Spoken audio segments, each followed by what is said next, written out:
I am Anna Seewald, and this is Authentic Parenting, a podcast about personal development in the context of parenting, where I explore how you can find more calm, connection, and joy in parenting through the process of self-discovery and inner growth with a trauma-informed lens. I'm a parent educator, and my mission is to help children by helping parents.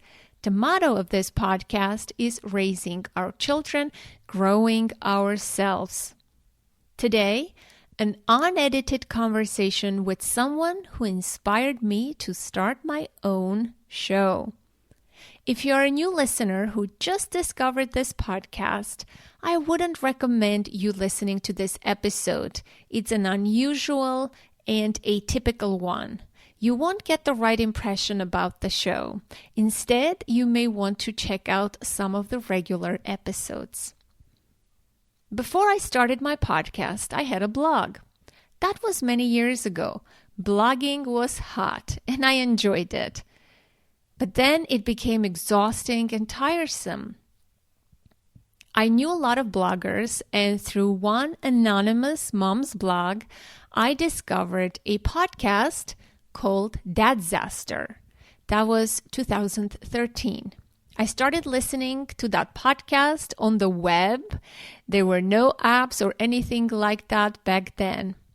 Dadzaster was hosted by two dads, Brian and Mark. I had no idea who those guys were, and I would tune in to their show. I loved it. They were funny. In fact, it was because of their show that I was inspired to start my own podcast when I hit burnout with my blog. In the recording of the 300th episode, Christy asked me about how I started my podcast. And I mentioned that it was because of this show, Dadzaster, that I got inspired to start my own podcast. She jokingly mentioned that, hey, you should have them on the show. It never occurred to me before, but I thought, that's a neat idea. So today's episode is my unedited conversation with one of the dads, the former host of that funny show, Dadzaster, Mark Stufer. Turns out Mark is not a podcast listener at all, but he eagerly joined me for a chat. I had to look up his name on the internet, and this is what I found on Wikipedia. Mark Stufer is a New Zealand native.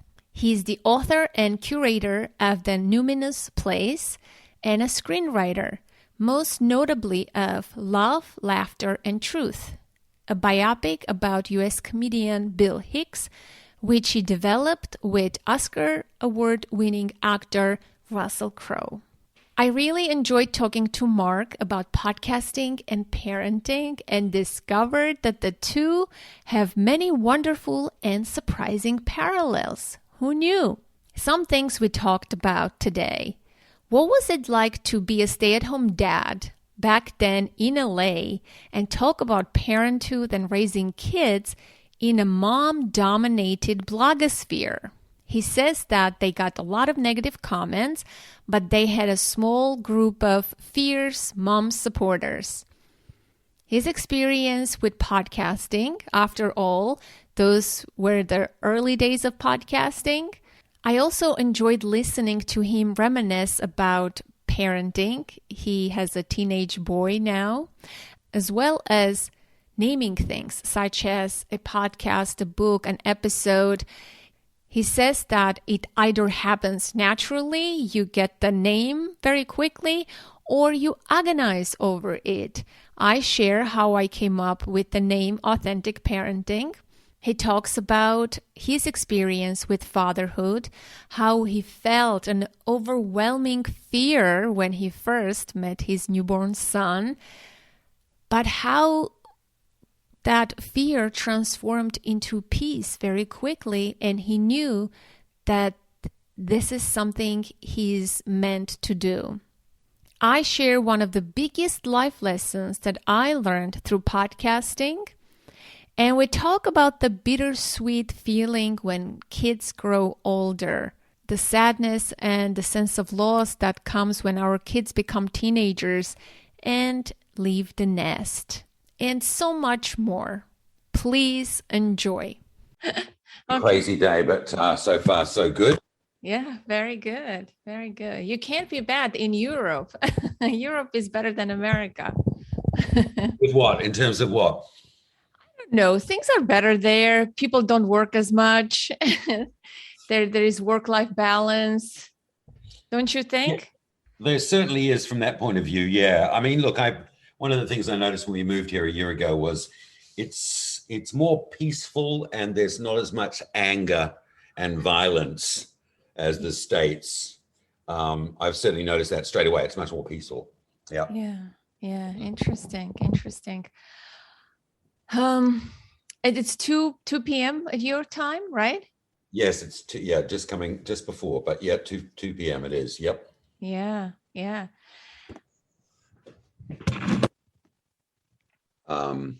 I'm sort of ready when you are. Let me just stand here for a minute and start. I can start here. Yeah. Yeah. You can stand. Yeah. Yeah. Okay. Hmm. Are you ready? I'm ready. Okay, sounds good. Well, first of all, Mark, I want to thank you for responding to my email. Oh, my absolute pleasure, of course. Of course, of course. You never know with this online world what you might get. I did a bit of a search and I couldn't find your podcast. There are no episodes available. I looked everywhere, wherever podcasts are played, Apple Podcasts, Stitcher, Spotify. I see the sort of list of the episodes, but your podcast is no longer available. I wanted to listen to refresh my memory, but nothing is available, and maybe there's a reason for that. I said, hold on a minute. How am I going to find these guys, right? I used to listen to them. And of course, internet is very interesting. I don't have Twitter. I found you through Twitter. Yes. And there is your website. I clicked, and so you go from one thing to another. So here we are, and you responded very quickly. I'm like, yes, this is meant to be. Well, I'm one of those guys I'm a writer, so I virtually sit in front of my computer, in some cases 24/7. And so I'm pretty quick off the mark with emails, because for me, it gives me a break and I get to procrastinate and put off writing, So anything's an excuse to get away from the page. And so it was nice to hear from you. And I think that the episodes were not taken down, but Brian, the guy I co-hosted the show with, was in charge of all the technical stuff. And it just, the website was let go. And I think that's probably the reason for that happening. But, to be honest, I'm not quite sure if they're worth re-listening to. It was a moment in time. We had a lot of fun doing it. And it was the early days of podcasting and the early days of in some ways, the whole dad phenomenon that was cracking at that time. And certainly, Anna, compared with authentic parenting, it was a lot more seat of the pants and not as organized as you are with your guests and the topics that you actually take on. Some of them are quite serious and very helpful. Whereas Brian and I were just kind of a couple of dads who sat in our little studio and just raved about our experiences of being fathers, because we were both, I guess, in a way, our kids were very young then. My daughter was, I guess, 4 or 5, and my son was about 8. So we were in the thick of it. And we both met at a preschool that our kids were at, and we hit it off. And I was a screenwriter, and he was involved in the film industry as well. So we hit it off from that point of view. And what actually brought us together was quite a strange thing. My wife is also involved in the TV industry, and she was in talks at that point in time to start a mum's online show for Disney, and so she was asking my advice about all that, because I've done television work, quite a lot of it in the past, And then the woman who was organizing this got more interested in the whole dad side of things, because her thought was that there's lots of mum stuff out there, and there wasn't very much dad stuff back in the day then. And so it ended up that Brian and I, did a series of videos for Disney, and Disney Junior, I think it was called back then. I don't know if it still is. And they ran on. We did, I don't know, 5 or 6 videos with the prospects of doing more about our experiences as being as fathers, and they ran on Disney Junior for, I don't know, like maybe close to 8 years. They were still going, and we used to sort of tell funny stories long after the podcast had finished.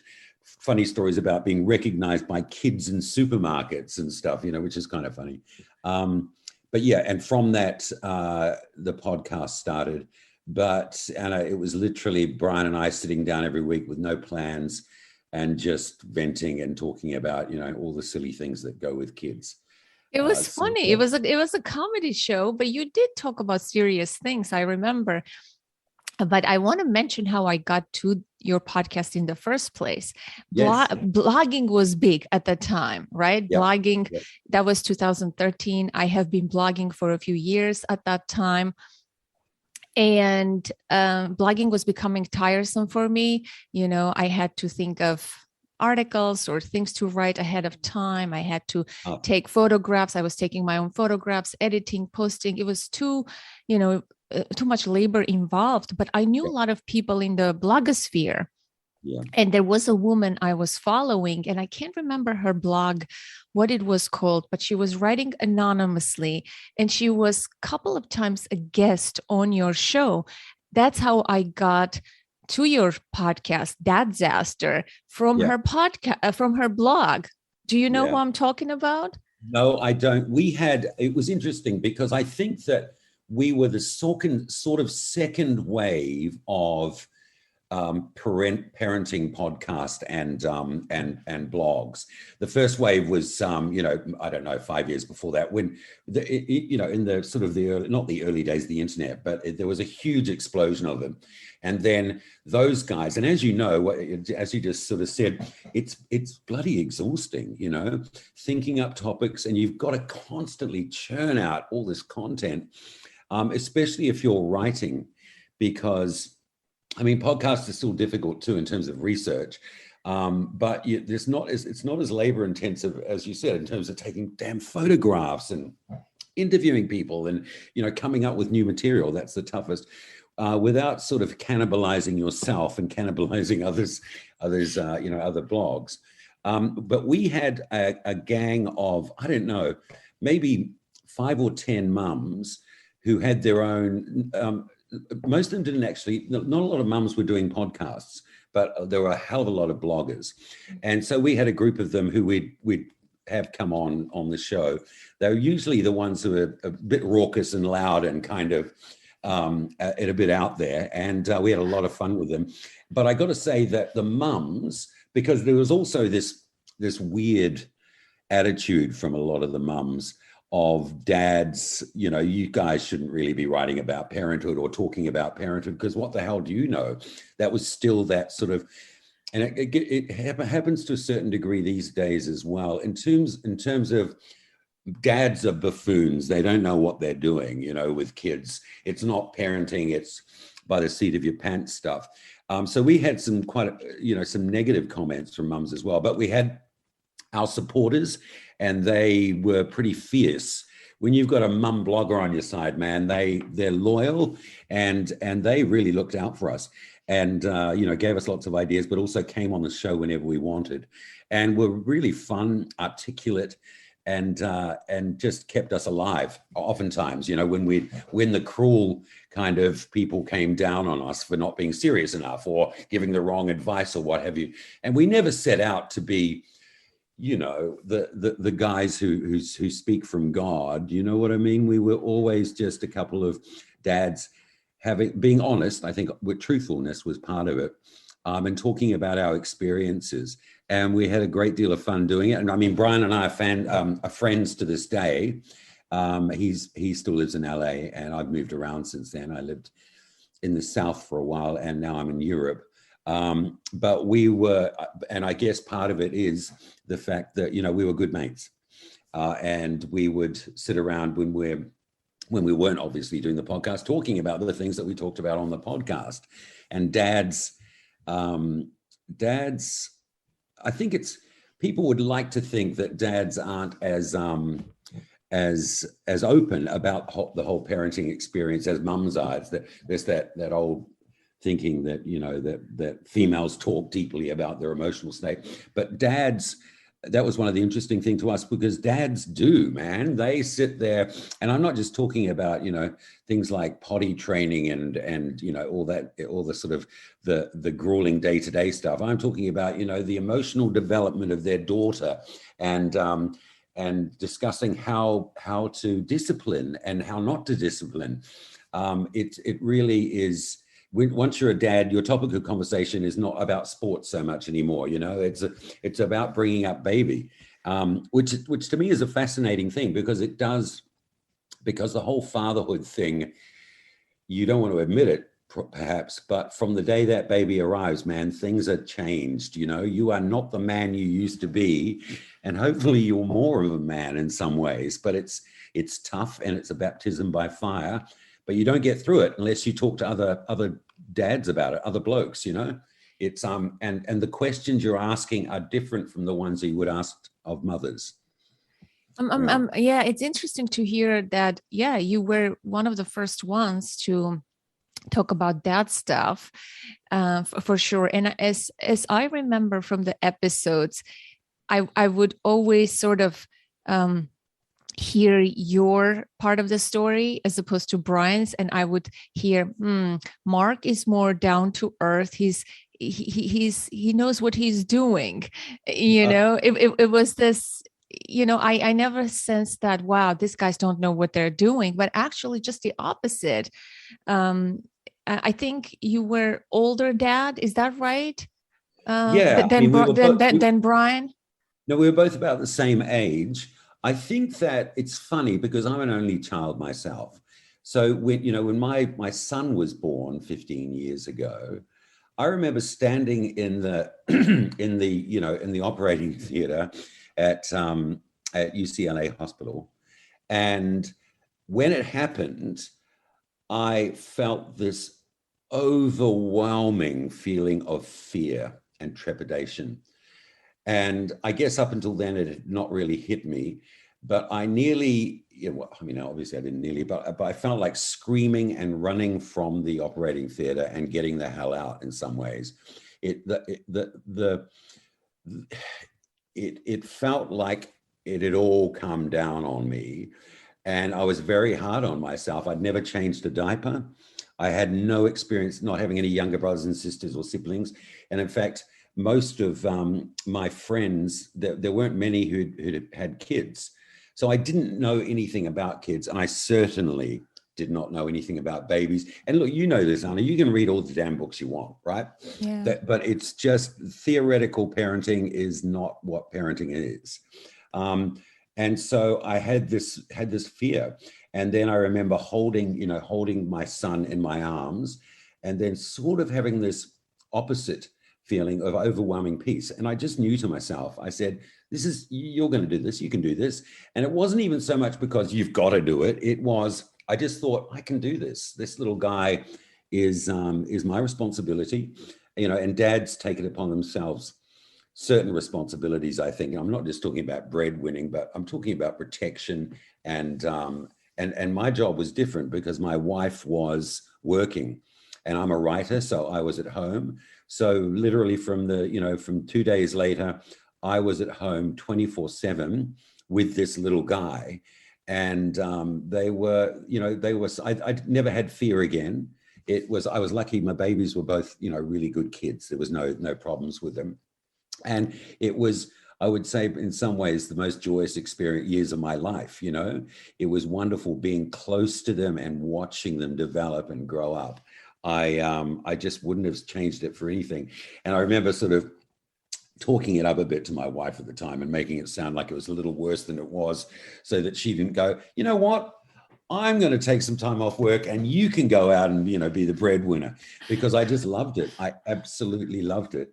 And I think that you've got it would be difficult to screw it up, that it really would, because I think that most parents, they have the overwhelming love and protective instinct towards their children, but it's not that difficult, right? Babies especially are pretty easy. It's obvious what they want when they want it. And I'm not excluding here at all. There are difficult children, right? And it can be anything from colic, disabilities, to anything else. And look, life deals you some nasty hands, and it wasn't always roses and perfume for us in terms of our financial situation, either. We went through some tough times, but at no stage did I ever go, I'm going to drop the ball on this. I'm worried that I'm not going to be I can't do this. It's going to be something horrible is going to go wrong. It just worked. And I loved it. I really loved it. I hassle my son, actually, he's 15 now, with all the things that go with being a 15-year-old. And I always said to him, geez, I wish you were a baby again. You were about so much more fun when you were a baby. But as you well know, things change pretty rapidly. And they're not 2 years old anymore, right? They're suddenly 5, and my boy's 15, and I'm going through all this stuff with a 15-year-old. And it's one of those, one of the most surprising things in life is when you're delivered that baby, you think this is going to be a nightmare and impossible, but you soon realize when they're 10, 15, that was nothing. That's the easy part. The easy part is when they're little ones. And from your experience, there is so much joy and fun to be had with those little guys especially when they're 4, 5, 6, 7, 8. It turns you into a kid again, and it just gives you so much joy. I loved it. Maybe I was born to be a dad. Maybe that's my gig. That was the thing I was supposed to do. We'll see. See how they turn out. You're still questioning. We'll see. Oh, listen, because the other thing you realize about children is that no days are the same, right? Who knows what's around the corner? Anything anything can happen. So I don't take it for granted at all. I'm kind of blessed in that way. And I know lots of people who have had kids with difficulties, as I said, and I am just so full of admiration for them, because I was never put through any of those hard times. So hopefully I would have been able to cope with them as well, but I never had anything awful happen, or there was never any, terrible difficulties. So I was lucky from that point of view. And that is amazing to me. When I watch parents with kids with difficulties, I'm awestruck, I've got to tell you, watching them in action and knowing that this is 24/7, that this never stops, that they are supporting and patient and loving of these kids through thick and thin. That to me is heroic. That's the sort of stuff that is heroism. Whereas parenting, I think, is not heroism. It's just a natural thing that we do, Yeah, but it can get tricky and difficult, right? Yeah. It's especially if you come from a background with traumatic childhood, current stress, all sorts of things can get in the way. You're never prepared for it. There's so much we can say about that, but I want to focus on what we're talking here today. So it sounded like the podcast you did together, it had good audio quality. Yes. Like Yes. you lived in Hollywood, right? Is that right? You had access to those studios and things like that, equipment. Yeah. I mean, I was lucky. I just turned up with my, vocal cords and brain, and Brian was the technical one. So it was a great relationship from that point of view. He had a little home studio, and, went on to do another podcast afterwards. He did? Yes, he did. Yeah? Well, what kind of podcast? What's that? What kind of podcast? It was a podcast. By that stage, I'd moved well away. So I wasn't, I'm not absolutely au fait with it. But I think it was about sort of Hollywood celebrity. And I'm not sure if he's doing anything now. In fact, I'm due a telephone call with him. We have our irregular, 6-month catch-ups. And it's interesting, because his boys are now, I mean, our boys are, 15, 16, 17, and my daughter's 11. But it's just, as I sort of intimated before, it's amazing how the things that are important now and that compared with the things that were important back then, right? So it's just a whole different world. But yeah, he was the technical guy and very, very good at it. Comes from that sort of background. And we both come from radio backgrounds initially. So that was also part of it. Brian is and I don't know if he's still doing this, but was a very good stand-up comedian, really very clever. And so that was, that's where he got a lot of his talents from and experience from. And we both worked in radio. He worked in radio in his home state of Wisconsin, and I worked in radio in New Zealand, where I'm from originally. So that side of stuff in terms of the technical and just the radio background, working together on air was a natural for us, right? We knew to give each other space. We knew the questions to ask each other, because you know what it's like when you talk with someone on air. There can be terrible things happening, talking all over each other. You don't really get in the groove with them. I've had terrible experiences on the radio, to be honest. And great experiences too, but it's tough. It doesn't come naturally to a lot of people.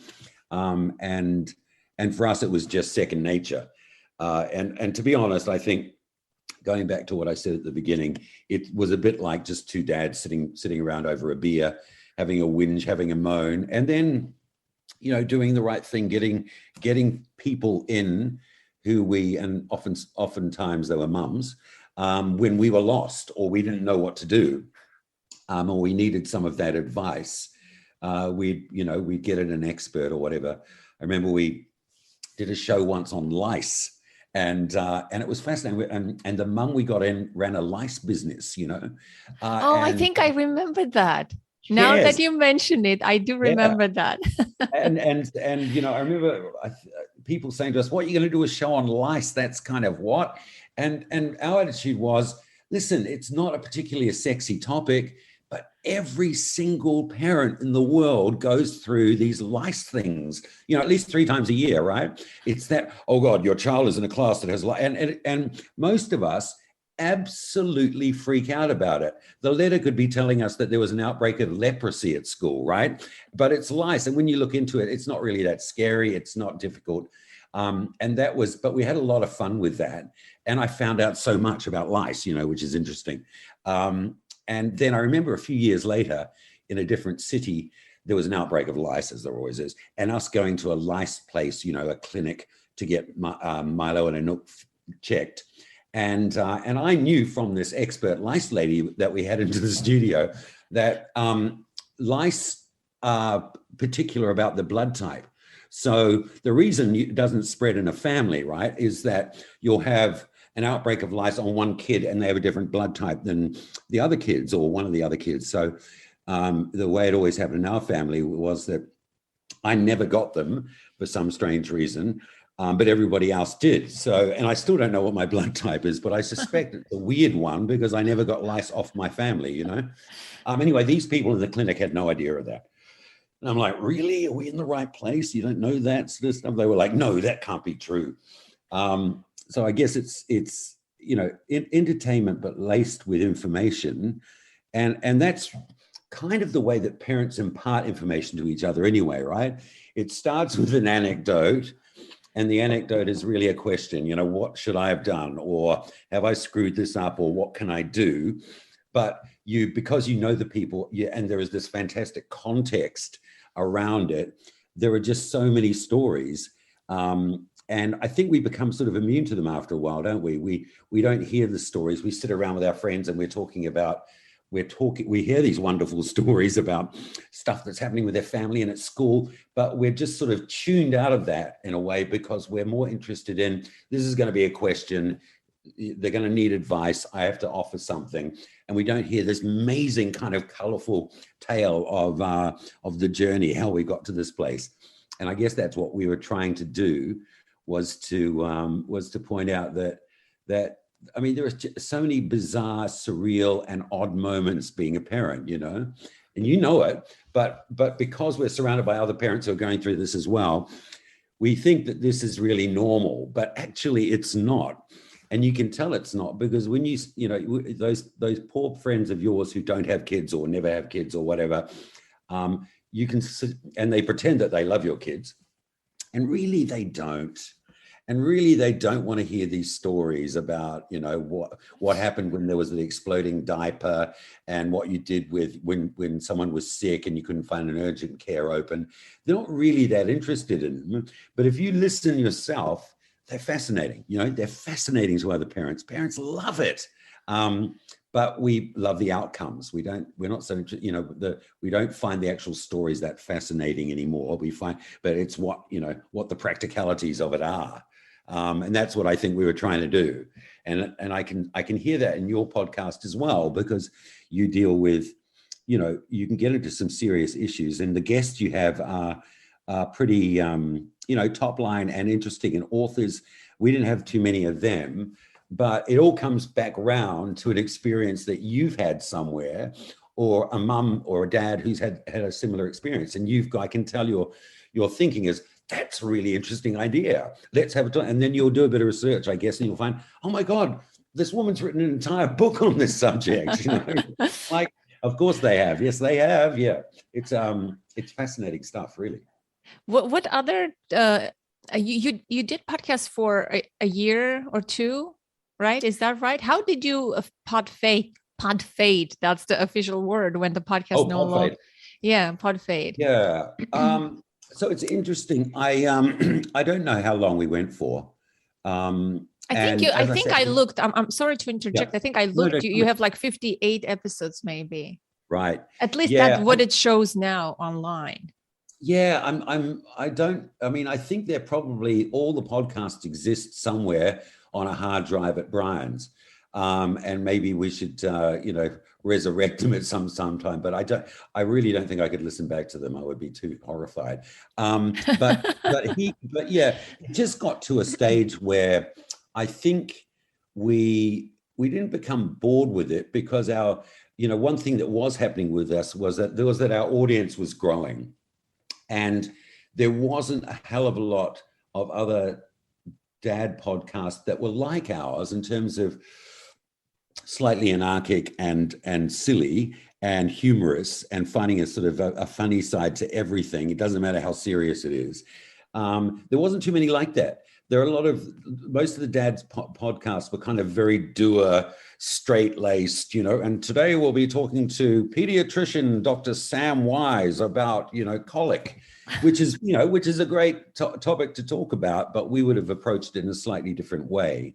I think it just got to the stage where work commitments were sort of taking over, and then I moved. So we stopped it slightly before we moved to Atlanta. We moved to another city, and I guess we could have continued to do it, but then that would have been quite a commitment. You know, actually getting Brian and I on the same kind of computer at the same time would have been a little difficult.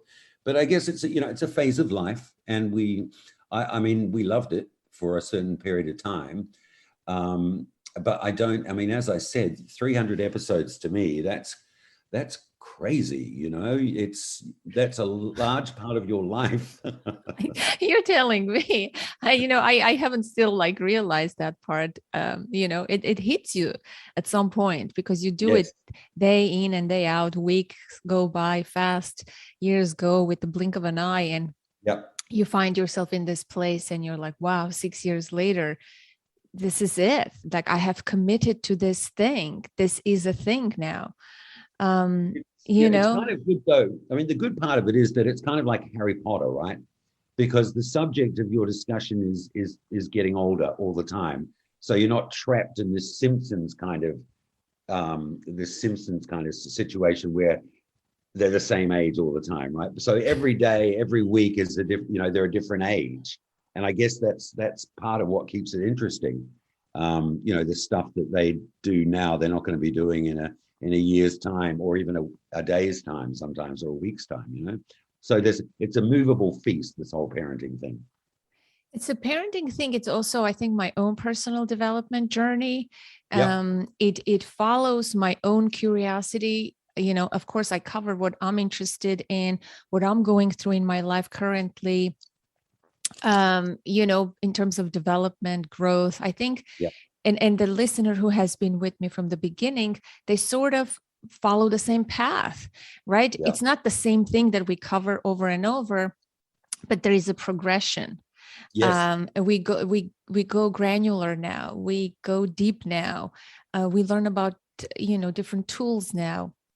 It's Yeah. a very interesting evolution, and when I look back, but if I didn't discover your podcast, I perhaps would have never started my own, right? Well, if we can do It's it, anyone can. That's the way I look at it. In terms of, and you're doing a better job than we did in terms of your research and your commitment to it. I mean, honestly, we were just a couple of blokes who like listening to each other talk. But with you, there's a much higher level of commitment, I think, in terms of you've thought every show out quite carefully.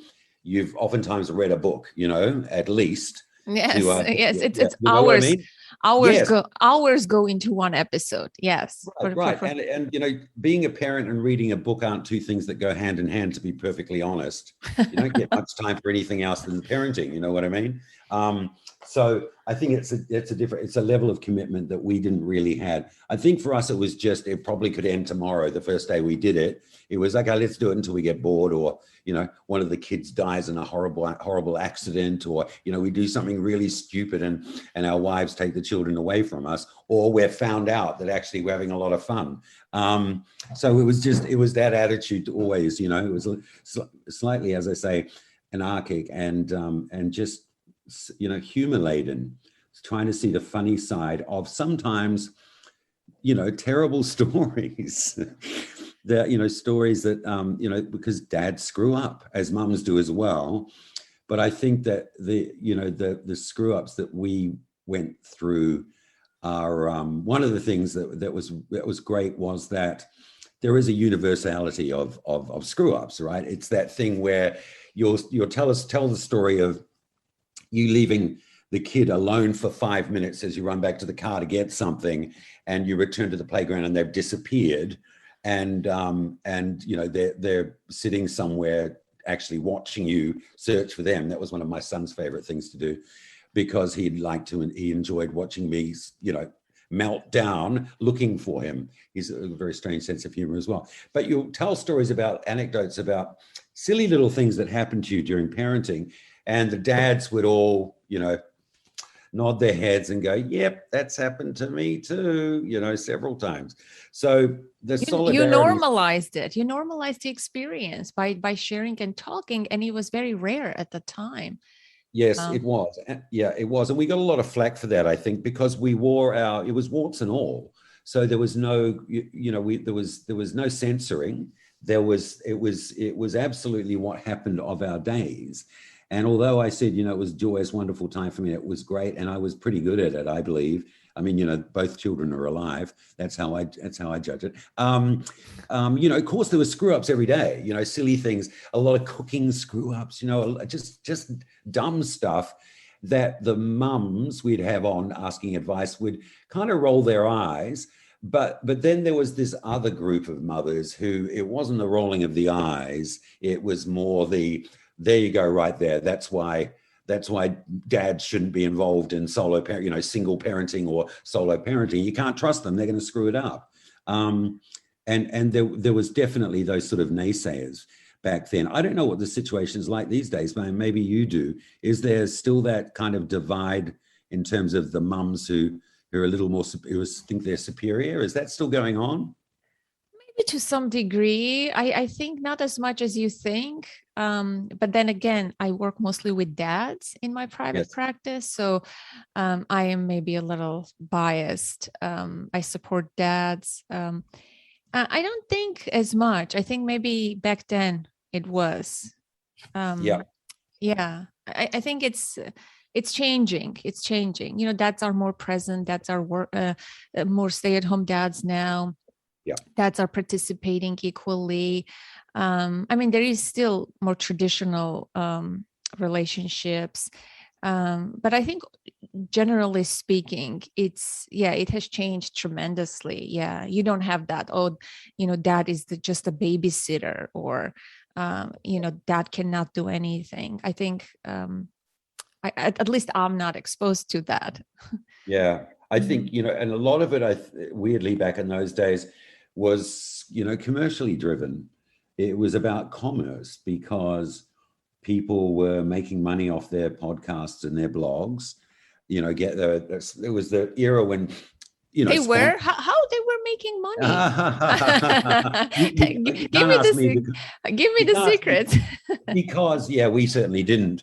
But it was the era of, Disney was holding conferences for mums, and there'd be product placement kind of opportunities, and there would be sponsorship occasionally, and cruises, and and that sort of stuff. So there was a certain amount of elbowing for getting those sort of opportunities. And for Brian and I, we could care less. It's just that we were never going to go on a Disney cruise. We were never going to be invited to a mum's conference. It just wasn't ever going to happen. But there are only a certain number of parents listening to podcasts and reading blogs, and I guess for some of them, some of the mums anyway, they saw this as a bit of an invasion at the time, because suddenly there were dads writing about their lives with their kids, and some of them were actually quite good at their jobs. And then there was Mark and Brian, who just weren't taking it seriously at all, very much. How the hell are their kids still alive, and how dare they say that, and sometimes take the piss out of mums. So there was definitely that group of them. But as I said, water off a duck's back to a certain degree, because we just didn't truck with that kind of the blogosphere in that way. It wasn't that situation for us. We weren't going to the diaper conferences and getting paid to speak. It just wasn't ever going to be part of what we were going to do. I think they would be far too nervous that something horrific would happen if that was the case. But as there's some people take themselves very seriously, and so no humor here. Thank you very much. So it was an interesting time. Of course, when you're in it, you don't think all the this is all retroactively thought on from my point of view. But when you're in it, you don't really break it down and think of it too deeply anyway. Yeah. So what are some interesting stories you remember from those podcast times that you shared on air? This stories in terms of what we talked about. Yeah, what you talked about, or personal experiences that you can still remember. Say, we talked about this, and because this happened. Do you remember? Yeah, I have vague. I guess, for me, the whole experience was so intertwined with actual parenthood, so it wasn't so much a life of, all right, here's, on those days we do the podcast, and the podcast had its little life of its own and was separate from being a dad. That wasn't the case at all. It was all just one big rough and tumble world. And, we'd sometimes bring the kids into our podcast, and because we were, stay-at-home dads, we were the guys who were looking after the kids. We didn't get any time off. It wasn't a matter of, we didn't have babysitters. But one of the topics we used to like talking about quite a lot was that whole thing about, I forgot to tell you, actually, this is quite funny. So Brian and I before lived in the same area in near Hollywood in LA. And we'd actually, because our kids went to the same preschool, we'd sort of circled around each other a couple of times, but hadn't really gone up and said, hey, who are you, blah, blah, blah, had a chat.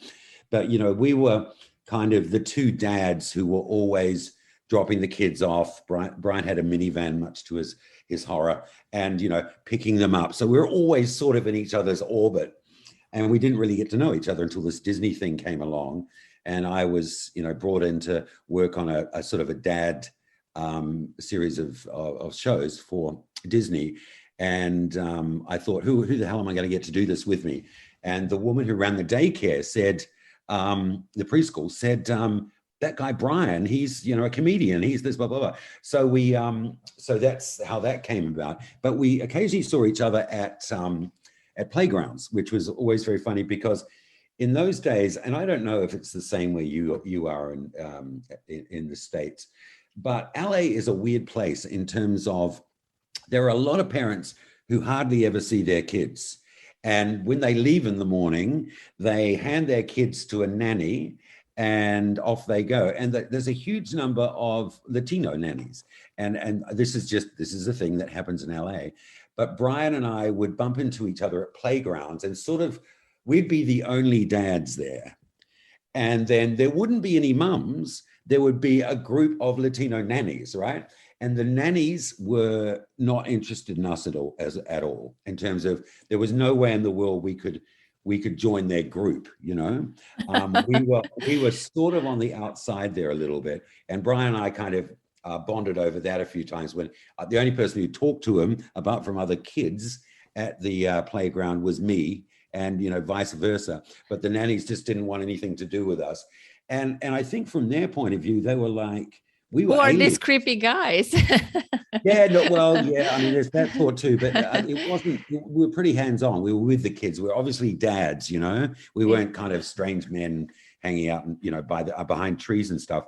But those were the days when stay-at-home dads, they weren't as prevalent as they are now, or weren't talked about. But we were definitely the only dads at the playground with our kids, and so we bonded in that way. So that was kind of interesting. And as I say, the nannies just did not want anything to do with us, and couldn't work out what the hell was going on. Why are these, why are the dads here? Dads work, and these guys are just being idiots running around throwing sand at kids and having fun. They should really be at work earning the money to pay us so we can look after the kids. So that was one of the ways that we bonded. And then, obviously talked about that a lot on the show. So the shows were based on our experiences that week. It was very fly by the seat of our pants, as I said. And we both have our anecdotes and talk about the things that had happened to us, and usually involving, things at playgrounds or something the kids had done. And then we tried to always have a topic, and as I guess you do as well. But ours was a lot looser. And sometimes the topics didn't work out. So sometimes we'd start talking and then we'd just go off on tangents and end up doing a show about clowns instead of the show about, correct parenting procedures after dark. We just let it fly. And that, it was good and bad, but it was exhausting from the point of view of, towards the end, I think, when it was becoming maybe a little bit more of a trial because we didn't have that bouncy kind of feeling anymore, it became more difficult to be funny. It's hard. Look, comedy's hard. And you said it was more of a comedy show, and it was to a certain degree, but comedy's hard because you'd have those days when I have been up all night and, my son has been sick and I haven't had any sleep, and he's here in the studio with me, passed out on the chair beside me. And I'm just not really in a very funny mood, and oh my God, he's vomiting, and that's part of what parenting is. But having said that, we would make that part of the show. I think that, that it was always, our attitude was, as I said, there were a couple of guys sitting around over a beer having a chat. But my brain is old and frazzled now, and that's quite a few years ago, and I can't really think of any specifics. I Googled it. So let's. Oh I Googled it, and it you can't listen to it, but you can see the titles and the year and the time that the episode aired. So the last one, it says 55 minutes, 2014, June 1. Foster Heroes. That's the title of that episode. Another one is We Love Moms. Another one, you just say something, Vomit, Zumba, and Dicks. Yes. Yeah. I think that was probably about, at some stage you start, especially with little boys, you start talking about penises, right? It's just a topic that comes up. And so we discussed, how we talked about, he had more in his house than I did. And so his experiences were, because he had two boys, quite close in age, a couple of years, I think. And so his stories were fascinating to me because there's a few more years between my son and my daughter, and obviously having a son and a daughter is different from just having two boys. So it was all a bit more Wild West in Brian's house when it comes down to that sort of stuff. But yeah, all those things come up, and I think that in the moment you're thinking to yourself, this is actually a bloody nightmare. I don't know how to deal with this situation. I don't know what to say to that question about penises. And also there's several women standing there just listening to me, looking at me like I'm, some sort of idiot. But then in the telling, it's actually hilarious, right? And especially if you're telling another dad.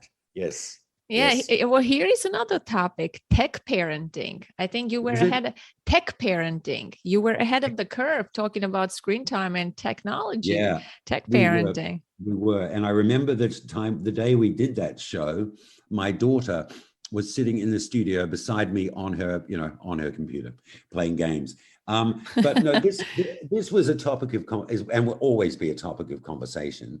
And I think that it's, there's pluses and minuses to both sides of this. But yeah, we were very aware that if you give a kid an iPad, man, you will, basically never see them again. We were aware that that's, that really our jobs as dads were getting our sons and my daughter outside climbing trees. That to me is the most important thing.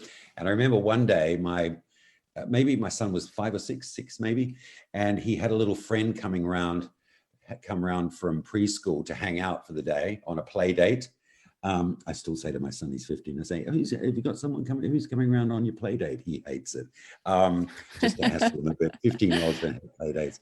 And what is this called for 15-year-olds? What do you call it now? Just hang out, right? Yeah, we hang out. Yeah. Oh yeah, too big for a play date. But he had a little friend come around, and we lived right next to a big park in LA called Griffith Park, and my son Milo spent a lot of time climbing trees. Because I did when I was a kid, and I think it's a great thing to do, and it's, I guess, a little dangerous, but life is. And this little boy, Milo, we went for a walk in the park. Milo zoomed up the tree, and the little kid was didn't go up. And I said, "Go on, you climb up. I'll help you up if you need." And the kid said that he wasn't allowed to climb trees. His mom had said he wasn't allowed to climb trees. And I, my first instinct is to sort of say to him, well, bugger that. I'm not going to tell you, Mum, up you go. But then, of course, the parenting kind of sensibilities kick in, and you think, yeah, except what's going to happen? He's going to fall off and break his arm the second he gets up onto the first branch. So that was strange. And, and that leads into that whole thing of, and I don't know if it's still a thing these days, but that whole helicopter parenting thing, right? Mm-hmm. And I think it was a huge thing when we were parenting our young ones back in the day, and especially in LA, where a lot of the parents were older. And it's funny because then moving to Atlanta, where a lot of the parents are younger there and they've got more kids. In LA, there were a lot of, dads my age, in my, early 40s, and, with young kids, and usually only one or two of them. But because of that, and because of the fact that there was this huge spotlight on parenting back in the day, there were a hell of a lot of neurotic parents. And I hate to say it, but a lot of neurotic mums who were, terrible helicopter parents. No tree climbing, no doing anything slightly dangerous. And that was also part of that divide between mummy bloggers and, daddy bloggers, because oftentimes we were seen as, dangerous buffoons who let their kids, climb trees or sit on their lap and steer the car in a park, or, this sort of stuff. And I, I guess I based whether or not to do that sort of stuff on my childhood a little bit. I think that, I grew up in the era of no seat belts and kids sort of sitting in the front seat and stuff. But I think that we went through a phase, and I'm not sure it's still going on. I watch parents these days. It doesn't seem to be that much of a thing with youngins, but this terribly, almost oppressive hovering of parents constantly worried about kids getting poisoned or eating the wrong thing or or additives in their food. And, I mean, sure, your kids should not be drinking Coca-Cola. I heartily agree with that. But there are, you can go too far with this sort of stuff. I believe everything in moderation was something my mother told, used to impress upon me. And I think that still stands today. Yeah, so that was a huge thing. The helicopter parenting, is that still a thing? Is that? Yes, it is. It's still a thing. I mean, there's all sorts of other directions or names for different types of parenting. The snow plow parent, a helicopter parent. There's all sorts of things. Yeah, it's still a thing. What's a snow plow parent? When you just plow the snow so that your child will have an easier path in life. Oh, wow. Yeah, that's interesting. Okay. Yeah. There's all sorts of things. Yeah, and then helicopter parents are still there.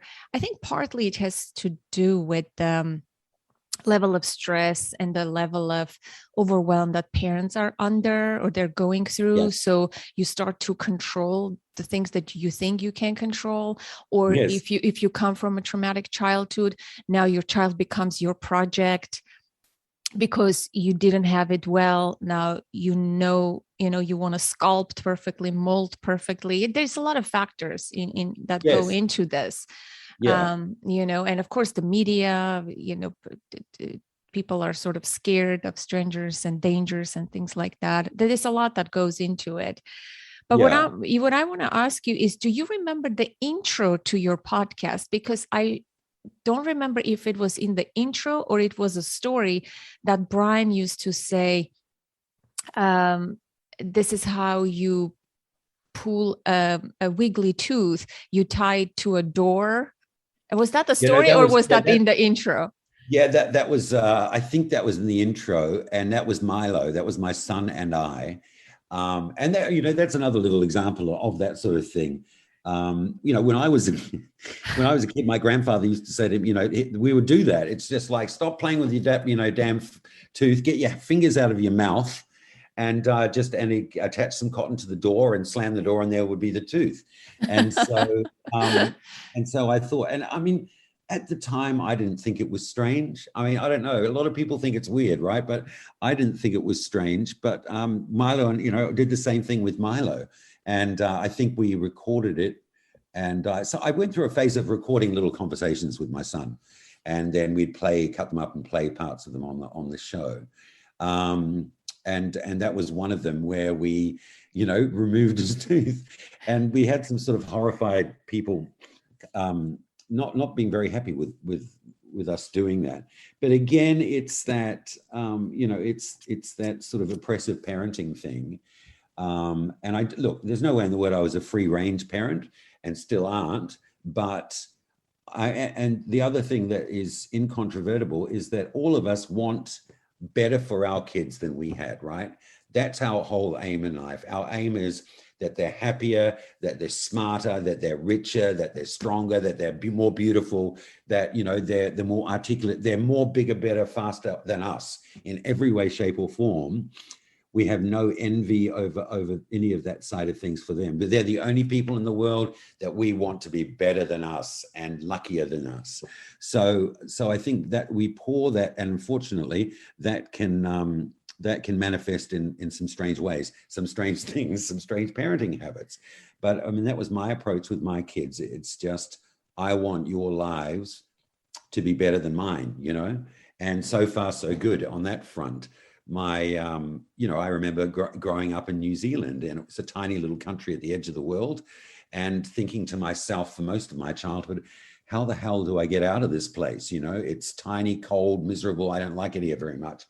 And, now being in Europe with my son who went to Mallorca a few weeks ago with a friend and, has been to Spain, the south of France and, and various places, just jumping on a plane and doing all this sort of stuff. And it's stuff that I would never have thought of or, would even knew that Mallorca existed back in my childhood. It was me and my New Zealand passport. I have to get out of here somehow. But meanwhile, the world is the world is these kids' oyster in a way. You know, they have different passports. They're Americans, both of them, so they can come back and live in the States whenever they want to, which is a wonderful thing. Or he can decide to live in, you know, in Europe for the rest of his life.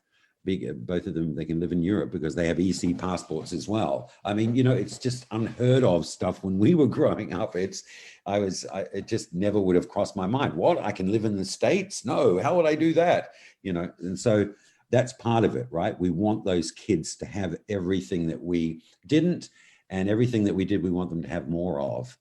So that's almost my maybe that's an evolutionary sort of imperative. Yeah. Right. Like we want our offspring to be better than us so that they can survive and pass on to the genes. Yeah. I think so. But just, you know, but unfortunately it does mean that sometimes we take things more seriously than we should, or we push them in directions that we, you know, that we see faults in ourselves. And I certainly probably am guilty of that on occasions. And it's interesting to catch yourself, you know, to suddenly go, hang on, I'm pissed off with him because he's doing something that I actually get pissed off with myself over. You know, you start catching yourself on those when you step back a little bit. And that's part of the whole thing, right? It's just a constant movable feast, different things happening every day.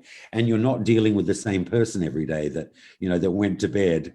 The way they, you know, when they wake up the next morning, there's something slightly different about you. And it's, you know, it's not just that they're taller or their voice has changed or, you know, they look different. There's something else going on. Oh my goodness, you have a completely different personality or slightly different, or you know more stuff than you knew yesterday. And that's, you know, some of that's absolutely wonderful. Don't you think? It's just absolutely amazing when you have, my daughter's going through this at the moment, actually. She's 11. And the other day I sort of stopped myself. We were talking and I stopped myself and thought, oh my God, it's like I'm actually having a truly adult conversation with you about emotions and feelings. And you're quizzing me about stuff that I probably wouldn't have a conversation with, you know, even my best friend. You know, it's really grown up. And of course you don't say that because that would freak her out. But I mean, that's wonderful, isn't it? That sort of stuff. It's wonderful. Yeah, it is. I completely agree. So do you remember intro to the show, or it was pre-recorded and you would just attach in post-production? Do you remember by heart? Yes, No? I don't remember very much about the intro. I'm afraid I probably could if I heard it or if I knew it. But yeah, Brian used to put little grabs in there from the show we just recorded. But yeah, as I said, he was the clever technical guy. Right? He used to do all that sort of stuff. But look, we were very low production values, so there was every long arm, you know, a quiet fart in the background, the sound of a kid being taken into the toilet to vomit, you know, everything was in there because it was, you know, there was no editing going on at all. And there was, you know, we weren't particularly fussy about acoustics and screw ups. We didn't have time for that, you know. I mean, things are different, much different these days, you guys. I mean, I'm making it sound like we were recording on a wax cylinder, which we weren't, but it was a pretty decent show. I remember it. I used to listen to it. I got inspired by it. Yeah, but you're right. I mean, these days there's highly produced shows, and I don't like the highly produced shows myself, personally, to be honest. Did your wives know what you were up to in the podcasting sphere? Like, did they hear the podcast episodes? Did they give you approval, or did they even take you seriously? Tell me about that. Yeah, that's an interesting one because I don't think we always joked that we'd have them on one day, right? Oh, yeah, you never did, right? Yeah. We never did. But no, they didn't really, it wasn't really across their radar. It was almost, you know, because there's so much other stuff going. I mean, you know what life's like. There's so much other stuff. So the boys going off to do their little weekly podcast thing. And occasionally, you know, maybe they'd listen for 10 minutes or so. But we were quite happy they didn't pay much attention to us because a lot of it was, you know, we talked about them a lot, you know, and how did she react and what did she say? And, you know, and so I think there would have been a bit of self-censoring going on if the wives were listening, and it was great. So from that point of view, that they weren't, because we felt free to kind of criticize them a bit and laugh about them. But having said that, they were they weren't unsupportive. They were great. They were always supportive of it. My wife was always supportive of everything I did, and so was Brian's. All the harebrained schemes we came up with. So from that point of view, there was no criticisms. We never felt kind of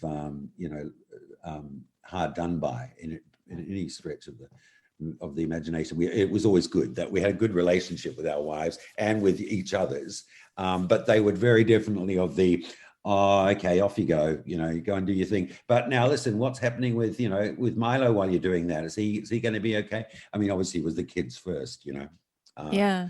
Yeah. How about the kids? Speaking of the kids, do they know that you did this? Have like they are older now, like your 15-year-old. Yeah. How do they feel about that? Well, it's interesting because so my daughter was 5 when we moved from LA to Atlanta, and about 3 years later, we went back for Thanksgiving. And my wife and I were divorced at that stage. So I think we were both going back and staying with various friends and what have you. And I was standing next to my daughter in our house in Los Feliz, not in our old house, sorry, in our next door neighbor's house in Los Feliz. And I looked at her, and so we were there with the couple that we used to be really good friends with. They're our next door neighbors, and they had a girl who was Milo's age, who were best buddies, and of course, Anouk, who spent half her life at their place, and we were giggling and laughing and having fun, and a bit of a reunion. And I looked down at Anouk, and I suddenly realized she had no idea who these people were or where she was. And so I waited until later on. I talked to her, and so it turns out, and then I did a bit of research into it, kids don't remember much from 5, up until 5. They just don't. It's just, there's too much other stuff. They're learning to walk and talk and think and, do all the stuff that sort of emotional side of things as well. And so our little journey back to LA, she really didn't remember anything whatsoever. And then my son, however, does. He has memories of coming into the podcast and, being there bored while Brian and I do the show for an hour and sort of, come on, hurry up, Dad. He remembers it, very, very well. And in fact, I told him that I was, talking to you today about Dad's Aster, and he sort of chuckled away to himself. And so, yeah, he has really strong, firm memories of Los Angeles, but my daughter just doesn't remember a single thing. Occasionally she'll go, oh, maybe I remember, such and such, but friends, preschool, there's just nothing going on. And it's kind of sad in some ways, but it's fascinating in others, right? That there's more important stuff going on than just remembering people and places and stuff. There's this massive growth these kids go through that takes all their brain power just to get them into the world, but yeah, unfortunately they don't remember some of those silly little details, those stupid things that happen, which of course, is imperative for a family. We spend most of our time laughing at each other and, poking fun at each other. So we can make up stories of silly things she did in LA, and she doesn't know that we're making them up. How about the name of the podcast, Dad's Aster? How did that come about? Who came up with that? Yeah, I think that was me. And I think I just, as a writer, you have this like clever, funny, like. No, I kind of lucked on it. And it was a bit of a double-edged sword, because in some ways we were saying that, that dads aren't disastrous. Mm-hmm. But then in other ways we're self-deprecating, and we're saying that actually, because a dad's disaster is different from a disaster, so we were kind of, it just sort of, it just was such a natural. In fact, when I thought it up, I got so super excited about it.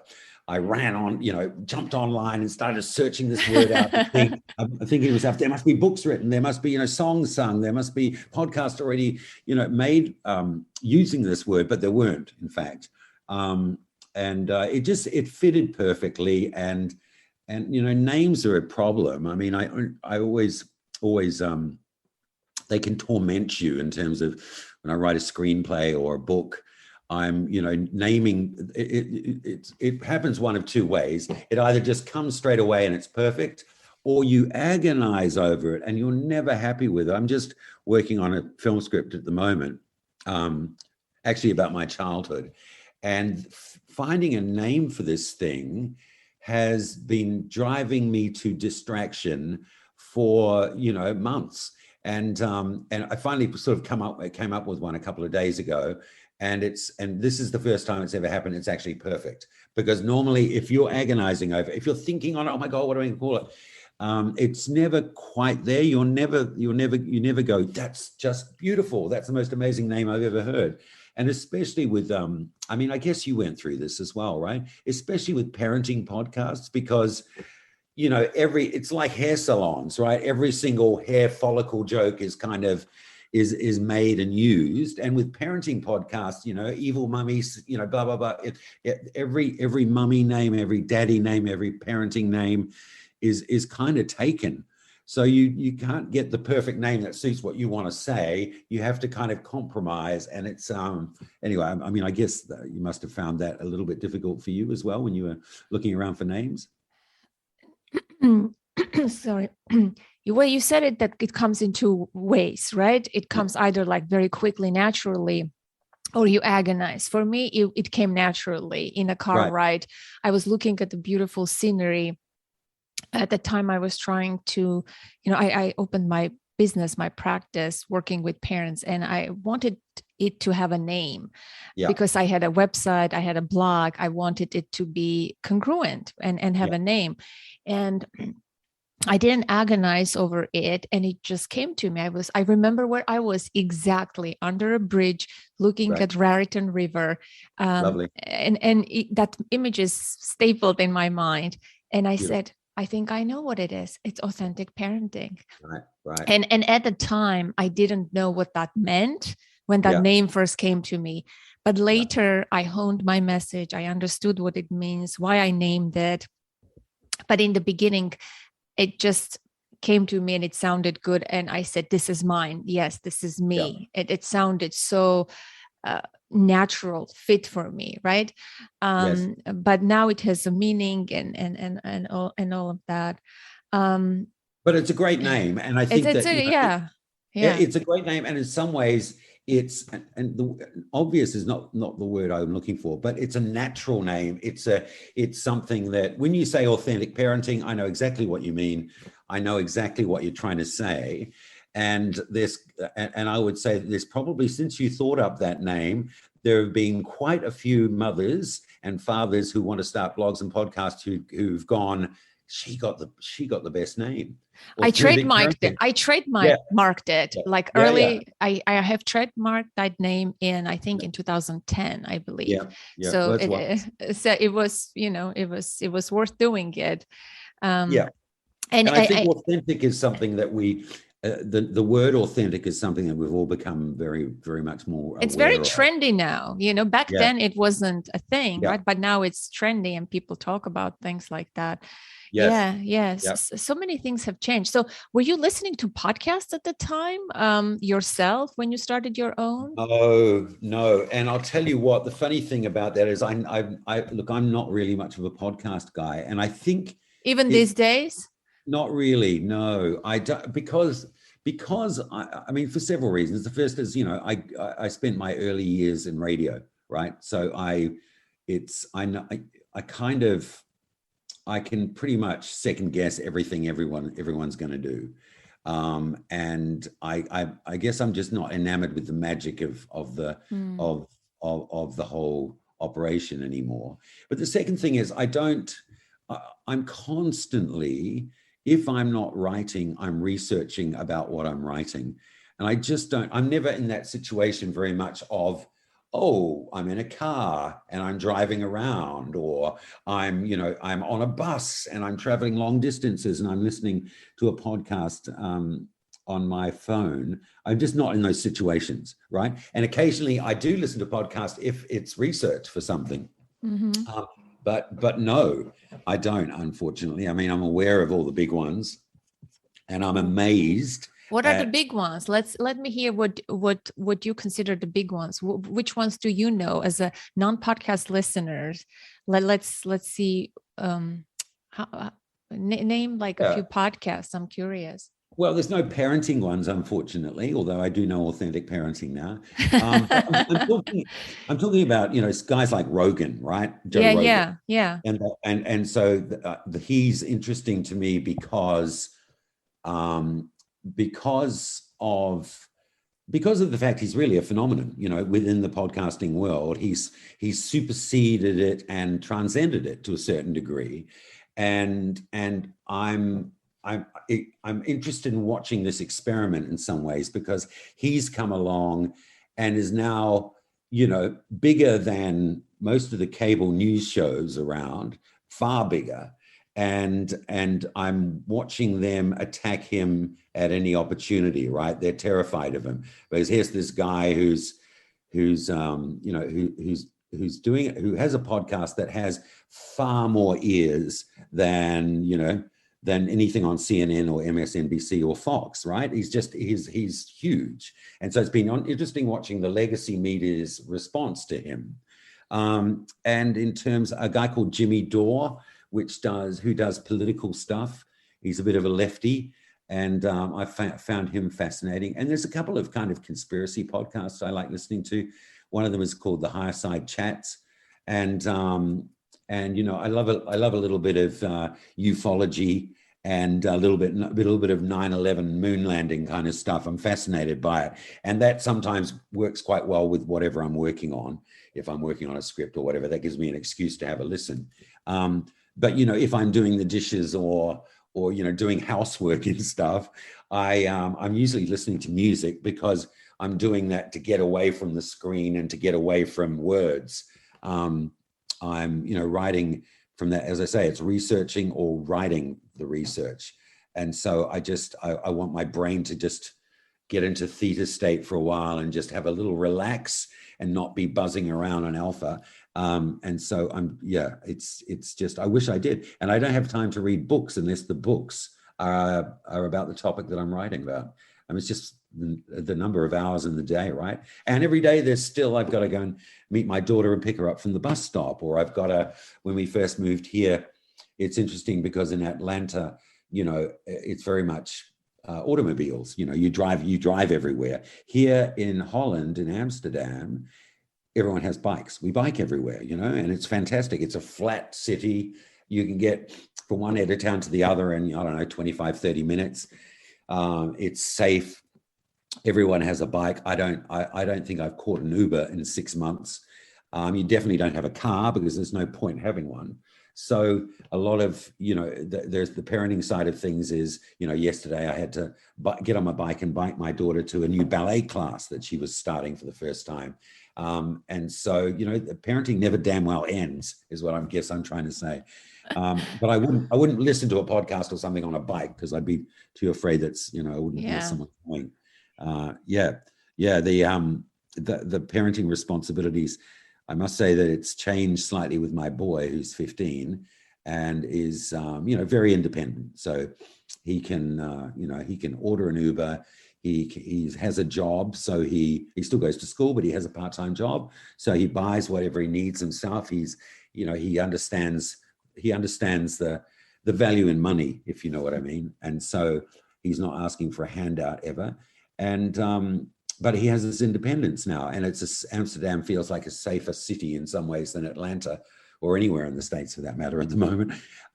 So he is, it doesn't take a lot of, we've got to make time to spend time together. Whereas with my daughter, there's still that father-daughter thing where I need to take her to places and be with her. And, I was talking about this with my ex-wife the other day. Holy hell, in some ways it seems like a long time, but really it's not. 15 years ago when Milo was born, that does not seem like that long ago. And now I'm talking about being at the other end of his life, in terms of in 2 or 3 years, he's not going to be here anymore with us. He's going to be off on adventures around the world. And my daughter, who's 11, I've got a few more years to badger and hector her and hang out with her. But in some ways, I feel sorry for the poor little thing, because I'm sure she's going to start saying to me, Papa, you really don't need to be hanging out with me if you don't need to. I know you're sad because Milo's not here at the moment, but you look, you don't need to take that out on me and hang out with me. So yeah, I mean, there is a sadness to that, sure. The realization that kids are forever, but in lots of respects, they're not. There is a certain amount of sadness knowing that they always are going to leave, right? They're going to leave. And especially in this day and age, I'm from New Zealand. My ex-wife is from Australia and Scotland. So, we're living in the same city at the moment because we have to co-parent our children. We have them 50% of the time. But when they both leave home, we're not going to be in the same city. And then that brings about the thought those kids can live anywhere in the world they want to. We're going to be sort of a family that is in 4 different countries in the world. And that brings a little bit of sadness to me, because that whole Christmas family thing is I'm going to miss not having the everyday hands-on kind of relationship with them. And I know it's going to be that way. My son could live in Russia. I don't know. My daughter could live in France, and I could be living in Australia or back in the States, or I have no idea. I didn't expect to be living in all these places, 2 years ago. So I'm sort of girding my loins for that, if you know what I mean. I'm going, now listen, I really need to start preparing myself when they fly the coop, which is on the horizon. Yeah, I hear you. Wow. I mean, this has been an amazing conversation. I really love connecting with you. What I want to conclude this with is, like, knowing what you know about parenthood, fatherhood, what would you say to yourself as a new dad? Like, in those early moments when the overwhelm of fear hit you, or maybe not in that very first moment, but, in the earlier days? Yeah, I would say that, and I think, I don't think I'm unique in that fear factor side of things, but I think it's a case of, and it's what I had to do. It's just find peace in it, and just know that you're actually going to be really good at it.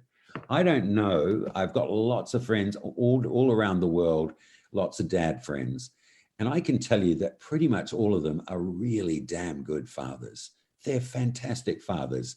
That they inherently know how to do it. They love their kids, and they've finessed the job of fatherhood, and I think that potentially most men are like that. I think it's difficult to screw the job up, honestly, and knowing what we know.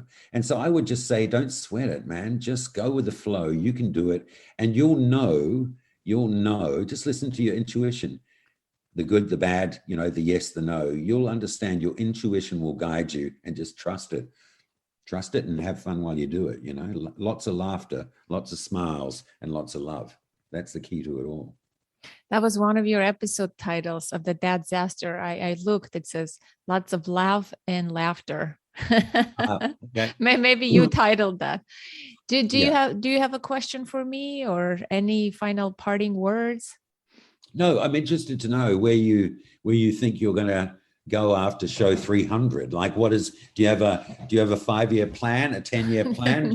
No. Just like parenting, I'm winging it. Just like parenting, whatever advice you gave yourself, I think that's how I'm going to approach this, because if you think about 5-year plan, it's very overwhelming. It's it's like, no, I can't do it. It feels heavy, right? It's burdensome. But if I keep doing what I'm doing for how long I can go and do it, I think I should be fine. In 5 years, in 6 years, I'm gonna be, I'm 47 now, so I just can't imagine my life in my 50s yet, right? And I can't commit to this thing. Right. And your um, daughter's 13. Yeah. she's 13. Yeah. Yeah. So Um, you're in that situation as well where I am. Yeah. I yeah, completely hear what you're saying. Yeah. yeah, That there is the loss, there is the sadness, yeah, the changing of the seasons and the age and the yeah, development. Like it hits you big time. Now they're yeah. like this grown up, like you can have Yes. adult conversation with them. Yeah, Where did the time go? yeah. What's coming next? So I completely resonate with all of the things that you mentioned. Yeah. So I don't know what I'm going with the podcast. Do I have a desire to continue? I do. Um, do I have a plan for the next year? I do. Right. But other than that, I can't say anything. In fact, I learned one thing through podcasting. Can I share Yes. what I learned? Tell me. The biggest, I think, life lesson Yeah. that goes along with the lesson that you learned about parenting is when I first had the idea to start the podcast. Obviously, I didn't know one day I'm going to celebrate the 300th episode. Wow, I'm going to be at this, right? Yeah. I had the idea, I followed it just like a breadcrumb, you are pulled to do this, that there Yeah. is something inspiring or big or you're passionate, just follow it, go with the Yeah. flow. Yes. And it's yours. You will be led to where you meant to go. Yes. So I learned to relinquish any agendas or expectations and just be and nurture and enjoy the thing that I'm doing. And I Yeah. think that's the biggest lesson. When we resist, when we cling, when we push, when we want very hard something to work the way we want it to work, that's a problem. But I think if you just remove that resistance and have faith and trust that if you do this from your heart for whatever amount of time that is, right? Yeah. Because there is no certainty in anything, and being okay while you're doing this, enjoying it, I think that's the biggest lesson that I've learned through podcasting. Let go the resistance, know that you're being, this is yours, this is your path at the moment, and enjoy, be in the flow. I think, Yes. Yeah. if I can apply that to other life situations, which I have, it works fantastically. It works fantastically. I organized a live event for the podcast. Wow. My listeners came, from different parts of the United States, and we did a one-day event. That also, I didn't have so much clingy planning. It was an idea. I said, it feels like this is my idea. Usually it feels for me, yes, this is my idea, but there is a little apprehension. Oh my gosh, but what if it doesn't work? But no, this is my idea. And so when I follow it, it just blossoms into its own thing. And the conference, the one day event happened just like that, just like the podcast. And I wish I can live my life like that on a much broader way. But no, when I do, it's phenomenal. Things just unfold and blossom, but it's not always like that. Yeah, you've got to set back, as you say, surrender to a certain degree, and just have it in yourself and follow your gut and follow your intuition. It is like parenting from that point of view. It's amazing. I mean, the journey is you can be a helicopter parent in your own life in some degree, but true. Very you're good. doing something right, Anna, because 300 is a pretty startling number of podcasts to do, and maybe I can come and talk to you on your 400th. Oh wow. No, well, maybe when your movie or your screenplay, your childhood, I'm widely curious now about that. I'm interested in people's childhoods, so maybe when you promote that. Yes, I will definitely. That's a good idea. So how am I going to title this episode? Titling episodes is also, it could be an agony, or it could be like, it comes to me. This is like, we sort of talked about the parallels of podcasting and parenting. It seems like, right? Yeah. That feels like it a little bit, doesn't it? It's the parallels of podcasting and you've got your alliterative side of things. So it's kind of clever on a lot of levels, and it just came out. So I'd say everything else will be agony after that. You've been given a gift. You've been given a gift. You don't need to worry or agonize about it anymore. Okay. Well, I'm trying to write a book. That's very agonizing. Oh, tell me about it. Yes, I've been there. Writing books is certainly agony. Certainly is. Well, thank you so much, Mark. This has been truly an honor, a pleasure, like meeting you and speaking with you. I wish you lots of luck and success with your work. And thanks for, responding and showing up and listening to some of my episodes. My absolute pleasure. I've had a great time and I wish you all the best. And it's an honor to be on the 300th show. And as I said, I look forward to being on the 400th. Okay, will do. Take care. Bye. Bye. Bye.